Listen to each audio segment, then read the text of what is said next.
আমি কিন্তু একটা সাক্ষাৎকার দিচ্ছি না থাকলে তো একটু কাজ করতে হবে কি ওই যে একটা প্যাকেজ করতে বলছিল মানে স্টোরি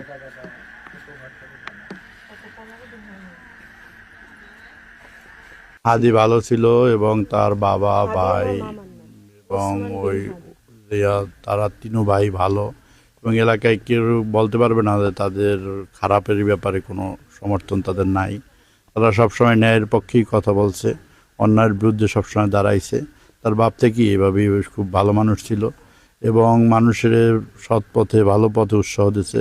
আমরা হাদির এই যে খুনের দৃষ্টান্তমূলক শাস্তি চাই এবং সরকারের তরফ থেকে তার একটা বাচ্চা আছে, বাচ্চাটা যাতে, আর তো বাবা ডাকার কেউ নাই, ঠিক আছে, ও তো আর পৃথিবীতে নাই, যার জন্য ওর বাচ্চাটা যাতে সম্মানজনকভাবে থাকতে পারে বা খুব ভালোভাবে থাকতে পারে এবং বাবার কষ্টটা ভিতরে না থাকে, এটা সরকার জানি খুব কেয়ারফুলি দেখে।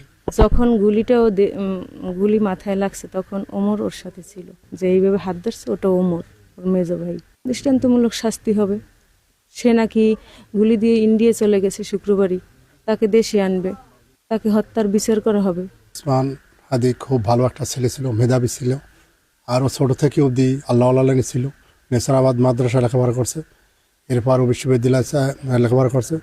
এই ইসলামের জন্য আজকে সে কথা বলতে যাইয়া, দুনিয়া আখেরাতের জন্য কথা বলতে যাইয়া আর দুনিয়া থেকে বিদায় হইতে হইল।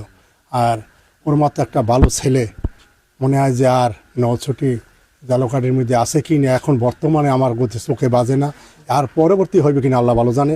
তবে একটা কথা বলি, যারা এই ছেলেটাকে এভাবে নির্মমভাবে হত্যা করলো তাদের যেন বিচার হয়, আর সরকারিভাবে এই ছেলেরা যে উচ্চ মর্যাদা দিয়ে তারা দাপন কাপনের সব স্তরে সম্মান দেওয়া হয়। সকলের সাথে মিশতো এবং নলসিটি একটা এই যে একটা পল্টন আছে, পল্টনের জুতা খুললে একেবারে স্বাভাবিক নর্মাল মানুষের নাহান বসে তারপর চা খাইতো। এই যে ছোট ভাইয়ারা আছে এদের সাথে খুব